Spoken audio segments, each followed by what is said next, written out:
Before we start a video, let me brief introduction about me, myself Sunil Yadav, CMD and Chief Educator at Devat Gate AC, which is India's first free gate coaching institute.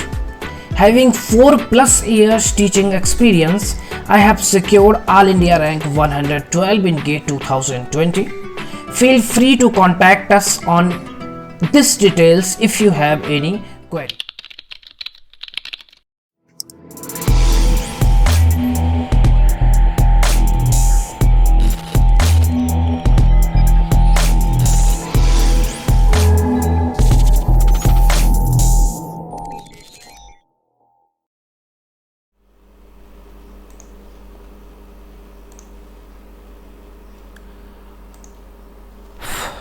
So, good morning, dear GATE aspirants. Myself Sunil Yadav.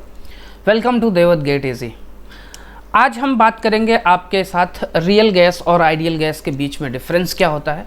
ऐसा मैंने क्यों किया, मैंने आपको पहले भी बताया था कि हमने उसी टॉपिक को उठाना है जो आपके क्वेश्चन में फंसता हो। जैसे कॉन्सेप्ट थ्रू क्वेश्चन हम चल रहे हैं थर्मोडायनेमिक में। आज जो मैं क्वेश्चन का डिस्कशन करने वाला हूँ शाम के टाइम, उसमें क्या होगा, आपको कुछ ऐसे क्वेश्चन मिलेंगे जिसमें आइडियल गैस की चर्चा होती है। तो मैं ये चाहता हूं कि जैसे ही आपके दिमाग में आइडियल गैस की चर्चा है, वैसे ही आपके दिमाग में ये भी आए कि आइडियल गैस होती क्या है और इसका डिफरेंस क्या है, इसके बीच और रियल गैस के बीच में डिफरेंस क्या है, वो भी आपको पता होना चाहिए। आप जानते हैं मैं किस बेसिक लेवल से लेके आपको चल रहा हूँ। आई होप सो कि आपकी तैयारी अच्छी चल रही होगी। तो ज़्यादा टाइम ना वेस्ट करते हुए चलते हैं, देखते हैं कि आइडियल गैस और रियल गैस में क्या डिफरेंस है। देखिए, सबसे पहले तो ये समझ लीजिए कि आइडियल गैस रियल गैस से डिफरेंस क्यों क्रिएट करती है, क्या कारण है। एक्चुअल में आइडियल गैस कुछ होती नहीं है। दुनिया में कोई भी चीज़ आइडियल नहीं है, परफेक्ट नहीं है। आइडियल का मतलब क्या होता है? आइडियल का मतलब होता है परफेक्ट। आइडियल का मतलब होता है परफेक्ट। और आप जानते हैं कि दुनिया में ऐसी कोई भी चीज़ नहीं है जो आइडियल हो, परफेक्ट हो। इवन कार्नोट साइकिल भी 100% एफिशिएंट नहीं है। मतलब कि हम फिर बनाते क्यों हैं सर? इसको आइडियल इसलिए बनाते हैं, किसी भी सिचुएशन को सॉल्व करने के लिए, किसी भी, मान लो आपके सामने कोई भी एक सिचुएशन आ गई, उसको आपको सॉल्व करना है कि कैसे सॉल्व करोगे, तो उसको सॉल्व करने के लिए एक आइडियल चीज़ होनी चाहिए जिससे आप उसकी तुलना कर सको। कि जैसे मान लीजिए कि आप बचपन से ही सुनते आ रहे होंगे कि वो देखिए फलाने का लड़का IIT में चला गया, और तुम हो कि तुम्हारा 60% नहीं आ रहा है 12वीं में। तो मतलब उन्होंने एक आइडियलाइज स्टूडेंट को लिया कि यार इस स्टूडेंट से इसकी तुलना करते हैं। अब आप भी अगर मतलब पढ़ाई में रुचि रखते हो तो आप भी खुद से जज करने लगते हो, हाँ यार उससे, उसके कंपैरिजन में मैं कितना हूँ और मैं कितना पहुँच सकता हूँ उसके आसपास। तो ऐसी बहुत सी चीज़ें हैं जो मतलब कि दुनिया में आइडियल नहीं है, लेकिन हम उसको आइडियल इसलिए मान के चलते हैं क्योंकि उससे हम नज़दीक जाने की कोशिश करते हैं। अगर हम इंजन बना रहे हैं तो लगभग उसके एफिशिएंट इंजन हम बनाने की कोशिश करते हैं ताकि हमारी एफिशिएंसी अच्छी हो सके। ठीक है, तो दुनिया में एक चीज़ आप समझ गए कि आइडियल या परफेक्ट नाम की कोई चीज़ होती नहीं है सच में। लेकिन फिर भी अगर मैं आइडियल गैस की बात करता हूँ तो आप जानते हैं कि आइडियल गैस के जो इक्वेशंस हैं, आइडियल गैस की इक्वेशंस जो हैं वो क्या हैं सर? PV = mRT। यहाँ पे क्या है? ये एब्सोल्यूट प्रेशर है। ये क्या है? Absolute pressure. अभी absolute pressure. Sir absolute pressure क्या होता है? अभी बताते हैं, रुक जाओ। ये टेम्परेचर क्या है? ये है sir absolute temperature. Absolute temperature. ये क्या है? ये सर वॉल्यूम है। ये क्या है? ये वॉल्यूम है। ये मास है, उस आइडियल गैस का मास, एक्चुअल में मास। एक होता है मॉलिक्यूलर मास, एक होता है मास उसका। और ये क्या है? R क्या है? R है सर कैरेक्टरिस्टिक्स गैस कांस्टेंट।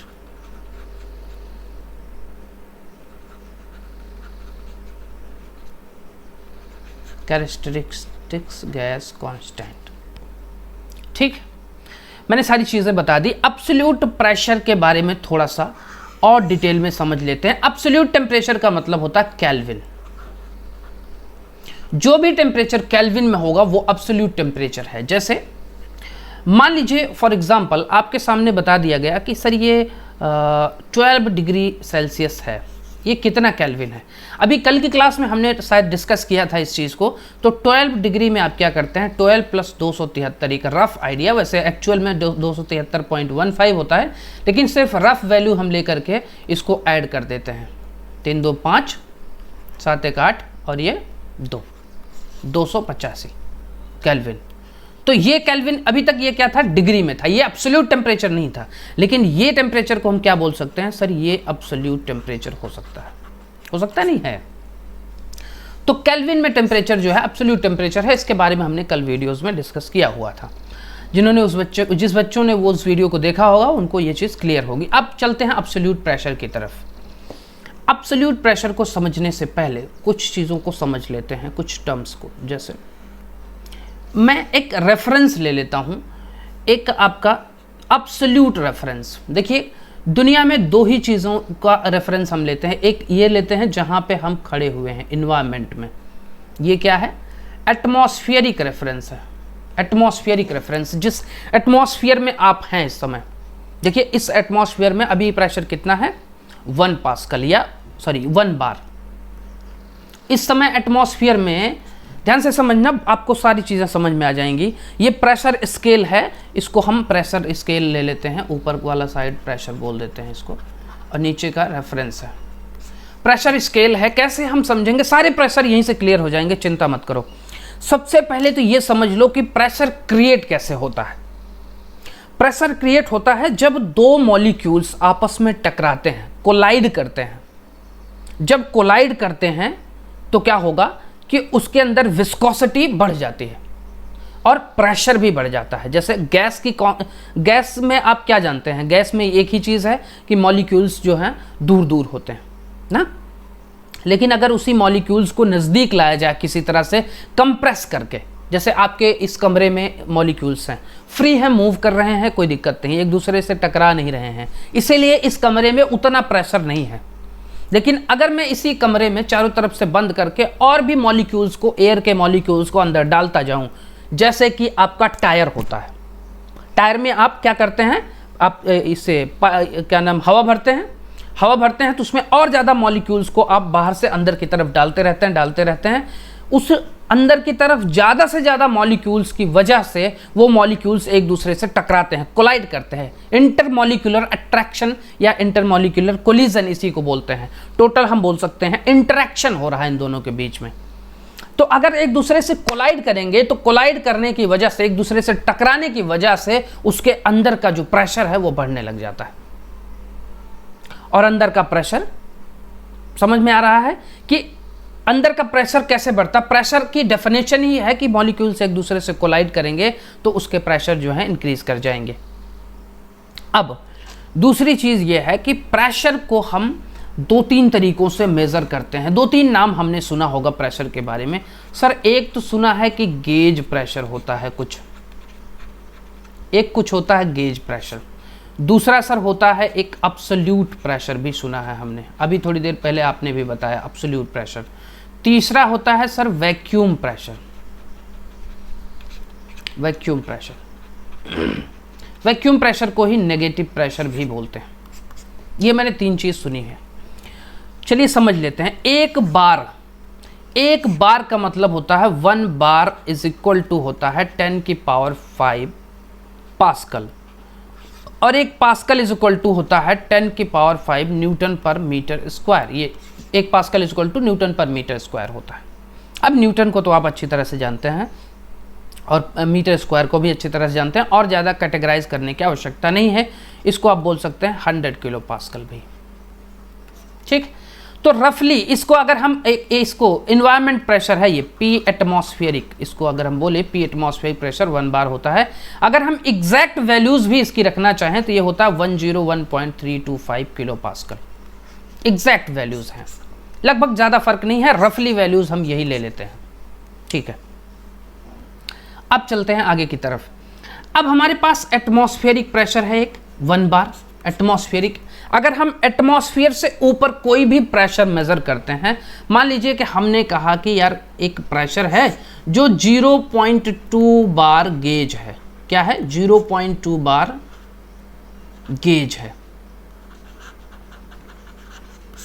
0.2 बार गेज। अब आप कहेंगे सर एक बात बताइए, ये जो रेफरेंस है ये तो 0 बार है, बिल्कुल सही है। सर ये 1 बार है, बिल्कुल सही है, तो इसके ऊपर 0.2 बार थोड़ी होगा, 0.2 बार तो यहां कहीं आना चाहिए, है कि नहीं? लेकिन 0.2 बार जब मैंने बोला तो मैंने बोला 0.2 बार गेज। क्या बोला मैंने? Gauge pressure. अगर वो कहते हैं कि गेज प्रेशर है, गेज प्रेशर 0.2 बार है, 0.5 बार है, 2 बार है, 3 बार है, 4 बार है, 5 बार है, 10 बार है, जो भी है, अगर वो गेज प्रेशर है तो उसको समझ लेना कि इतने रेफरेंस, इसके नीचे वाली रेफरेंस लाइन को भूल जाना, ये समझ लेना कि इसके ऊपर मैं मेजर कर रहा हूं। बात समझ में आई? इसका मतलब कि 0.2 बार को हम कहां से मेजर करेंगे? उसकी रेफरेंस लाइन ये होगी और यहां से हम मेजर करेंगे कि ये है सर 0.2 बार गेज प्रेशर। गेज प्रेशर ध्यान रखना। लेकिन अगर कहें कि सर 0.2 बार गेज है, 0.2 बार गेज है, ये कितना अब्सोल्यूट है, तो ध्यान समझना, ये एटमॉस्फेरिक जो रेफरेंस है इसको हम गेज के लिए लेते हैं, और ये जो मैंने अभी थोड़ी देर पहले बताया, ये मैंने बताया ये है अब्सोल्यूट रेफरेंस। क्या है ये? अब्सोल्यूट रेफरेंस है। ये हमारा क्या है? अब्सोल्यूट हमने रेफरेंस लिया है। अगर हम कह रहे हैं कि 0.2 बार गेज है, ये अब्सोल्यूट प्रेशर कितना है, तो फिर हम अब्सोल्यूट रेफरेंस से 0.2 बार तक जाएंगे। क्या जाएंगे? अब्सोल्यूट रेफरेंस से 0.2 बार तक, और डिस्टेंस चेक करेंगे। सर ये 0.2 था और ये कितना है सर? ये 1 बार है। तो इसका मतलब कि अगर 0.2 बार गेज प्रेशर है और अगर मैं कहूं कि वो अब्सोल्यूट प्रेशर कितना है, तो वो प्रेशर कितना हो जाएगा सर? 1 + 0.2 बार, क्योंकि एटमॉस्फेरिक प्रेशर इसमें, ये 1 बार क्या है? एटमॉस्फेरिक प्रेशर है। एटमॉस्फेरिक प्रेशर इसमें ऐड हो जाएगा और ये हो जाएगा 1.2 बार अब्सोल्यूट प्रेशर। बात समझ में आई? ये हो जाएगा अब्सोल्यूट प्रेशर। क्लियर है? ठीक है। अब एक और चीज यहां से निकल के आएगी, वो क्या है? सर अगर मैं एटमॉस्फेरिक प्रेशर से नीचे 0.2 बार चला जाऊं, एटमॉस्फेरिक प्रेशर से नीचे 0.2 बार, तो ये क्या हो जाएगा? 0.2 गेज। ध्यान रखना, जब भी एटमॉस्फेरिक प्रेशर को आप, एटमॉस्फेरिक एनवायरनमेंट को आप रेफरेंस मानते हैं, तो हमेशा वैल्यूज गेज में ही आएगी। ध्यान रखना। सर मैं कह रहा हूं कि 0.2 बार गेज में नीचे जाता हूं, तो ये क्या है? एक्चुअल में यही, जब हम एटमॉस्फेरिक प्रेशर से नीचे जाते हैं तो इसी को हम बोलते हैं वैक्यूम प्रेशर। Vacuum pressure. लेकिन ये क्या है? ये है सर 0.2 बार गेज वैक्यूम। जब भी ऐसा कहीं लिखा हो, इसका मतलब ये 0.2 बार नीचे आया है इन्वायरमेंट से, ये एटमॉस्फेरिक रेंज से नीचे आया 0.2 बार। लेकिन अब इसको भी, चूंकि वैक्यूम प्रेशर को भी आप अब्सोल्यूट प्रेशर में कन्वर्ट कर सकते हो, तो सिर्फ सर ये अब्सोल्यूट आपकी रेफरेंस लाइन है। अब्सोल्यूट से अगर हम यहां तक जाते हैं, चूंकि ये टोटल 1 बार था और 0.2 बार इसमें से लेस कर देंगे, तो सर ये 0.8 बार क्या हो जाएगा? अब्सोल्यूट हो जाएगा। मतलब ये है सर कि अगर वैक्यूम प्रेशर आपका 0.2 बार वैक्यूम प्रेशर है, तो इसी को हम ये भी लिख सकते हैं कि सर ये 0.8 बार क्या है? ये है अब्सोल्यूट प्रेशर। Absolute pressure. बात समझ में आई? ठीक। आई होप सो कि आपको 3 चीजें क्लियर हो गई। एक तो गेज प्रेशर, जब हम रेफरेंस लाइन को एटमॉस्फेयर के रेफरेंस में लेंगे। दूसरा अब्सोल्यूट प्रेशर, जब हम अब्सोल्यूट डेटम से निकल के चलेंगे। तीसरा वैक्यूम प्रेशर, यह है नेगेटिव प्रेशर, जब हम यहां से नीचे की तरफ चलेंगे या यहां से ऊपर की तरफ इन्वायरमेंट तक ना पहुंच पाए, वो है वैक्यूम प्रेशर। इतना क्लियर हो गया होगा। अब आपके सामने मैंने एक चीज रखी थी। क्या रखी थी? कि सर PV = MRT आपने बोला था। यहां पे बोला सर P जो है हमेशा, ऑलवेज क्या लेना है? अब्सोल्यूट प्रेशर लेना है। P हमेशा अब्सोल्यूट लेना है और यहां पे टेम्परेचर क्या लेना है? अब्सोल्यूट लेना है। ठीक, इसको और तरीके से लिख सकते हैं सर, इसको और भी तरीके से ऐसे लिख सकते हैं कि अगर मैं ये बात करूं कि वॉल्यूम को अगर मैं मास से डिवाइड कर दूं, इस वॉल्यूम को इस मास से डिवाइड कर दूं, तो ये हो जाता है सर स्पेसिफिक वॉल्यूम। तो इसको ऐसे भी लिख सकते हो कि specific volume is equal to RT, ऐसे भी लिखा जा सकता है। इसको लिखने के कई तरीके हैं। अगर मैं मास को ही वॉल्यूम से डिवाइड कर दूं, अगर मैं इसी को क्या बोलते हैं 1/ρ भी बोलते हैं, क्योंकि ρ density is equal to mass per unit volume, same इसका अपोजिट। तो मैं इसको ऐसे भी लिख सकता हूं sir P is equal to ρRT, ऐसे भी लिख सकता हूं। सब आइडियल गैस की इक्वेशंस हैं। और सर कैसे लिख सकते हैं, और ऐसे लिख सकते हो कि PV इज इक्वल टू, चूंकि यहां पे क्या था, ये था गैस का मास, और इसको हम ऐसे भी लिख सकते हैं sir PV is equal to nRT। ये क्या है ये सर, ये मोल है सर, number of moles, number of moles. और ये क्या है, R तो वही है, T भी वही है, P भी वही है और V भी वही है। यहाँ पे क्या चेंज हो गया, सॉरी यहाँ पे R चेंज हो जाएगा, NR नहीं NR बार हो जाएगा।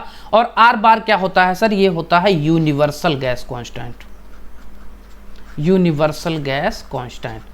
क्या यूनिवर्सल गैस कांस्टेंट क्या होता है सर, यूनिवर्सल गैस कांस्टेंट एक ऐसा गैस कांस्टेंट है जो हमेशा किसी भी गैस के लिए फिक्स होता है, और इसकी वैल्यूज हमेशा फिक्स होती है 8.314 किलो जूल पर किलो मोल केल्विन।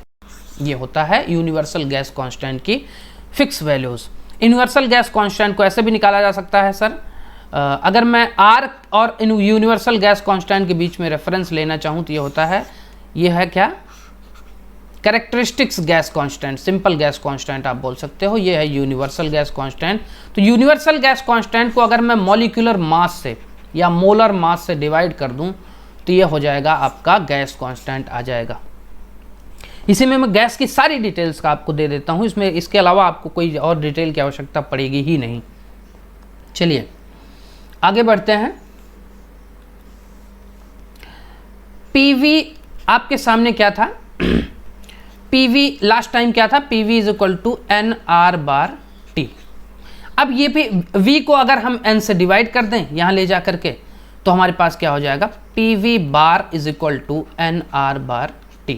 लेकिन ध्यान रखना ये क्या हो जाएगा, मोलर वॉल्यूम होगा। क्या है, मोलर वॉल्यूम। ठीक है, इसको मैं ऐसे लिख सकता हूं, इसको ऐसे लिखा जा सकता है PV bar is equal to R bar T, ऐसे लिखा जा सकता है।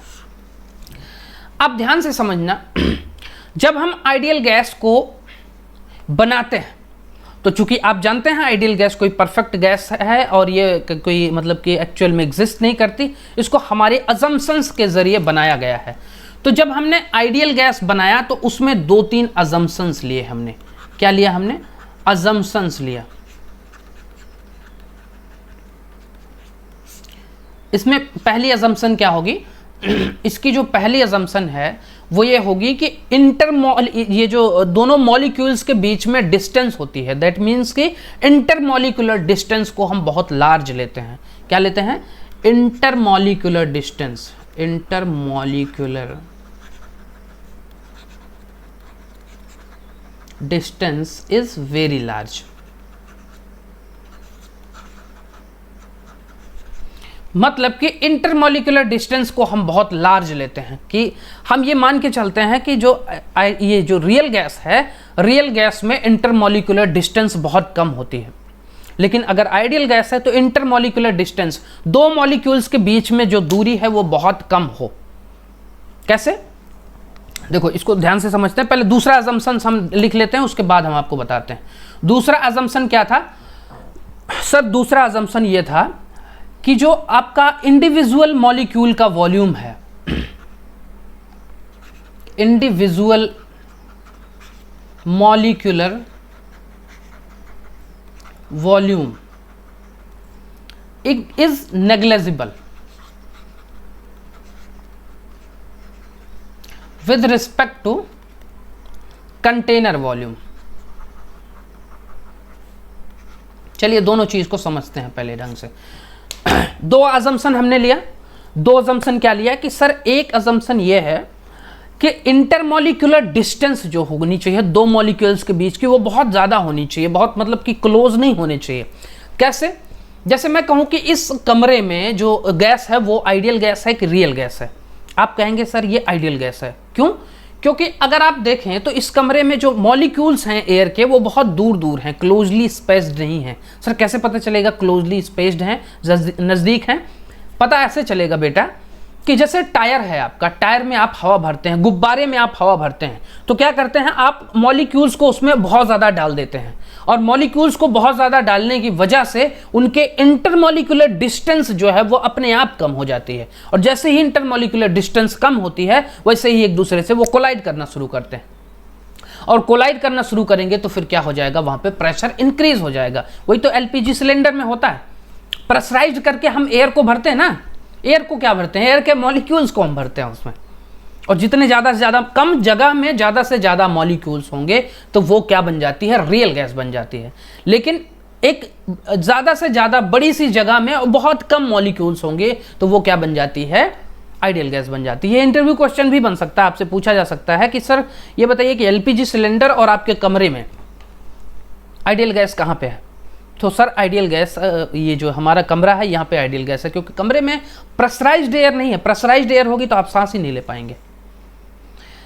और एलपीजी सिलेंडर हुआ, टायर हुआ, इसमें क्या है, प्रेशराइज्ड गैस है, प्रेशर इसमें ज़्यादा है। क्यों प्रेशर ज़्यादा है? मैंने अभी थोड़ी देर पहले बताया, उसमें नंबर ऑफ मॉलिक्यूल्स ज़्यादा हैं, कम वॉल्यूम में नंबर ऑफ मॉलिक्यूल्स ज़्यादा हैं। तो पहला अजम्पशन हमने क्या लिया, हमने पहला अजम्पशन लिया था कि sir intermolecular distance is very large, दो मॉलिक्यूल्स के बीच की डिस्टेंस को हम बहुत ज़्यादा ले लेते हैं।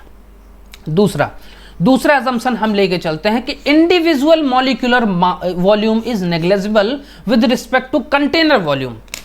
कंटेनर, जिस कंटेनर में आपने आइडियल गैस को डाला है उसमें हम ये अजम्पशन मान के चलते हैं कि जो इंडिविजुअल एक जो मॉलिक्यूल का वॉल्यूम है खुद का, जैसे अगर ये मान लीजिए कंटेनर है और उसमें अगर मैंने आइडियल गैस भर दिया है तो कुछ ऐसे ऐसे ऐसे ऐसे दिखेगी। लेकिन अगर मैं यहीं पे रियल गैस भर दूं, ये आइडियल गैस है और ये रियल गैस है, तो रियल गैस क्या हो जाएगी, ऐसे ऐसे ऐसे, मतलब कि ये हर जगह यहाँ पे आपको दिखेगी खूब ज़्यादा प्रेशराइज्ड होकर के। यहाँ पे आइडियल गैस में क्या है, बहुत दूर दूर, पहली बात तो इंटरमॉलिक्यूलर डिस्टेंसेस बहुत दूर दूर हैं, देखिए डिस्टेंसेस कितनी दूर दूर हैं, और उसके बाद इनका खुद का वॉल्यूम अगर मैं कंटेनर के वॉल्यूम के कंपैरिजन में ले लूँ तो लगभग नेग्लिजिबल है, कोई मतलब ही नहीं है उसका वॉल्यूम का, बहुत छोटा सा वॉल्यूम है। ये है आइडियल गैस की अजम्पशंस। अगर हम ये दो अजम्पशंस ले लेते हैं किसी भी रियल गैस में, कोई भी रियल गैस है और उसमें अगर हम ये दोनों अजम्पशंस को अप्लाई कर देते हैं तो वो गैस क्या बन जाती है, आइडियल गैस बन जाती है। ठीक है, वैन डर वाल ने इसी चीज़ को प्रूव किया। कैसे प्रूव किया उन्होंने कहा कि ये बताइए कि सर ये P V bar is equal to R bar T, ये रियल गैस आइडियल गैस है, सॉरी बिल्कुल ये आइडियल गैस है, आइडियल गैस है। और आपने कहा सर इसी में से दो अजम्पशंस हमको लेनी है, दोनों अजम्पशंस कैसे लेनी है, सर ये P है, मैं मान लेता हूँ थोड़ी देर P है, और ये P multiplied by V bar है is equal to R bar T। ये अभी तक तो आइडियल गैस की ही इक्वेशन है ये, लेकिन सर इसमें मैंने कुछ दोनों अजम्पशंस वही ले लिए। दोनों अजम्पशंस क्या हैं, पहला ये बताओ कि अगर मैं कहूँ कि इंटरमॉलिक्यूलर डिस्टेंस जो है, अगर मैं कहूं कि इंटरमॉलिक्यूलर डिस्टेंस ज़्यादा थी, ठीक है, इंटरमॉलिक्यूलर डिस्टेंस ज़्यादा थी, अब मैं कह रहा हूं कि इंटरमॉलिक्यूलर डिस्टेंस कम कर दो, कम कर दो। तो कम करने का मतलब क्या हुआ कि अब जो है टायर में हवा भरना शुरू कर दो, और हवा भरो और एयर उसमें डालो, और एयर डालोगे तो एयर के मॉलिक्यूल्स उसमें ज़्यादा जाएंगे, एयर के मॉलिक्यूल्स उसमें ज़्यादा जाने लगेंगे। तो एयर के मॉलिक्यूल्स जितने ज़्यादा आने लगेंगे इसी सेम वॉल्यूम में मान लीजिए कि आपके सामने एक वॉल्यूम रखा हुआ था, ये अभी इसमें आइडियल गैस थी ये, लेकिन अब मैंने कहा कि इसमें अब एयर को और डालो, और अब इसमें मॉलिक्यूल्स बढ़ने लगे। अब मॉलिक्यूल्स बढ़ने लगे तो दोनों एक दूसरे के बीच में कोलाइड भी करेंगे, इंटरेक्शन बढ़ गया तो कोलाइड भी करेंगे, और कोलाइड करेंगे तो फिर प्रेशर बढ़ जाएगा। तो इन्होंने कहा कि अगर ये रियल गैस है सर, तो इसमें एक फैक्टर जुड़ जाएगा, वो एक प्रेशर का फैक्टर होगा, एक correction factor for intermolecular distance जो है, इसको हम बोल देते हैं correction factor, correction factor for intermolecular distance. पहली असम्पशन क्या थी? पहली असम्पशन यही थी कि इंटरमॉलिक्यूलर डिस्टेंस ज़्यादा है, लेकिन इसने क्या किया कि जब रियल गैस लिया तो इन्होंने कहा एक करेक्शन फैक्टर ऐड हो जाता है रियल गैस में, और वो क्या करेगा। अब जरा बताना मुझे कि अगर मैं इसमें मॉलिक्यूल्स को और डाल रहा हूं तो इसका प्रेशर बढ़ेगा कि नहीं बढ़ेगा, बताओ। ज़्यादा मॉलिक्यूल्स ज़्यादा टकराएंगे तो प्रेशर ऑब्वियसली बढ़ेगा। इसीलिए देखना प्रेशर में ये जो वंडर वाल इक्वेशन होती है, प्रेशर में हम समथिंग कुछ प्लस करते हैं, समथिंग, ये समथिंग है कुछ हम प्लस करते हैं, ऐड करते हैं, और ये कौन सी चीज ऐड करते हैं? Correction factor for intermolecular distance. Intermolecular distance का जो करेक्शन फैक्टर है उसको उसमें हम ऐड करते हैं, और ये ऐड करने की वजह से ये बताता है कि सर इसमें आइडियल गैस की सिचुएशन, सॉरी रियल गैस की सिचुएशन में ये प्रेशर बढ़ रहा है। अब दूसरा, वॉल्यूम में क्या प्रभाव पड़ेगा। अब मुझे बताना कि दूसरी असम्पशन क्या थी हमारी वॉल्यूम की। उसमें क्या था कि इंडिविजुअल मॉलिक्यूल का जो वॉल्यूम है एज कंपेयर टू कंटेनर के वॉल्यूम के। दूसरा मैं इसमें साथ में बना देता हूं, देखिए ये इंडिविजुअल मॉलिक्यूल्स का जो वॉल्यूम है एज कंपेयर टू कंटेनर का वॉल्यूम बहुत कम था, लेकिन जैसे ही हमने उसमें मॉलिक्यूल्स को ज्यादा डालना शुरू किया, रियल गैस बनानी शुरू कर दी। अगर मैं ये असम्पशन हटा देता हूं कि इंडिविजुअल मॉलिक्यूल्स का जो वॉल्यूम है वो बड़ा है, ज्यादा है एज कंपेयर टू कंटेनर के वॉल्यूम का, आइडियल ये रियल गैस की सिचुएशन में, तो मुझे बताना कि एक ये जो सिंगल मॉलिक्यूल है उसको घूमने टहलने के लिए जगह कम मिलेगी कि ज़्यादा मिलेगी।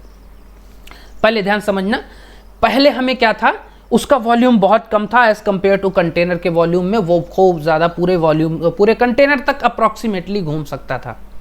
लेकिन अब वो जो मॉलिक्यूल है, अब जब बड़ा बड़ा मॉलिक्यूल्स हमने ले लिया है, हमने उस असम्पशन को जैसे ही हटाया तो हमारे पास ये आ गया कि सर इंडिविजुअल मॉलिक्यूल्स का जो वॉल्यूम होगा एज कंपेयर टू कंटेनर के वॉल्यूम का वो उतना मतलब कम नहीं होगा जितना आइडियल गैस में होता है। इसका मतलब कि वो एक नेग्लिजिबल नहीं कर सकते, और नेग्लिजिबल नहीं है तो उसको काउंट करेंगे, और जब काउंट करेंगे तो ज़्यादा से ज़्यादा मॉलिक्यूल्स, जरा देखना यहाँ पे ज़्यादा से ज़्यादा वो भी बड़े बड़े मॉलिक्यूल्स आ गए, तो अब इंडिविजुअल मॉलिक्यूल्स को घूमने की जो जगह मिल रही है वो कम मिल रही है एज कंपेयर टू पहले ज़्यादा मिल रही थी, अब ये कम घूम सकता है, कम ये अपना राउंड लगा सकता है।